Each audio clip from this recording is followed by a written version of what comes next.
अस्सलाम वरहमतुल्लाहि वबरकातुहू। ज़ोहरा बहन, इतनी सुबह सवेरे जल्दी जल्दी कहाँ जा रही हो?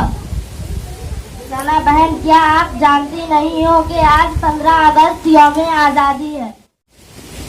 ज़ोहरा बहन, हाँ, मुझे इतना तो मालूम है कि आज अगस्त की 15 तारीख है, लेकिन यह मालूम नहीं कि इस दिन क्या हुआ था। जरा आप कुछ बता दे तो बड़ी मेहरबानी हो। बात है कि आप इतने बड़े तारीखी और इनकलाबी दिन को जानते नहीं। सुनो, मैं आपको बताती हूँ। 15 अगस्त 1947 ईस्वी को हमारा मुल्क हिंदुस्तान अंग्रेजों की गुलामी से आज़ाद हुआ था और इसी खुशी में इस दिन कॉलेज, यूनिवर्सिटी और दीनी मदरसों में भी तिरंगा झंडा बड़ी शान से लहराया जाता है। तो आज मेरे स्कूल उसवा एकेडमी में भी जश्न आज़ादी का जुलूस निकलने वाला है, तो मैं उसी में शामिल हूँ। ज़ोहरा बहन, अभी आपने बताया कि इस दिन तिरंगा झंडा लहराया जाता है, तो इस तिरंगा झंडा कैसा होता है, जरा इसके बारे में भी बताएं। हमारे मुल्क का तिरंगा झंडा है जो हर साल 15 अगस्त और इसी तरह 26 जनवरी में सबसे पहले दिल्ली के लाल किला पर वजीर आजम और सदर जमहूरिया के हाथों लहराया जाता है।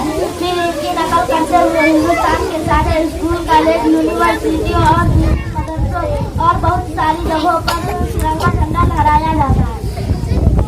ज़ोहरा बहन, इस झंडे में और क्या खासियत होती है और इसका रंग कैसा होता है? मसलन इस झंडे में 3 रंग की 3 पट्टियां हैं और तीनों का रंग अलग अलग है। सबसे ऊपर वाली पट्टी का रंग ज़ाफ़रानी है, जिससे हमारी हिम्मत और कुर्बानी की तरफ इशारा होता है।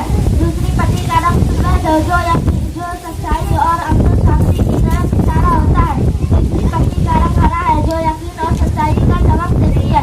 दरमियान में एक गोल चक्री है जिससे भारत के मशहूर बादशाह अशोक आजम की कामयाब हुकूमत और इस मुल्क की तरक्की का इशारा मिलता है। ज़ोहरा बहन, एक और बात बताए, क्या इस झंडे की इज्जत और एहतराम करना हम लोगों के लिए जरूरी है? हाँ, बहुत जरूरी है, वरना बेइज्जती करने की वजह से जुर्माना और जेल भी हो सकती है। ज़ोहरा बहन, आपका बहुत बहुत शुक्रिया। आपने मुझे यौम आज़ादी और इस झंडे के बारे में बहुत सारी मालूमात से नवाजा, जिसकी जानकारी मेरे लिए हिंदुस्तान का बाशिंदा होने की वजह से बहुत जरूरी थी।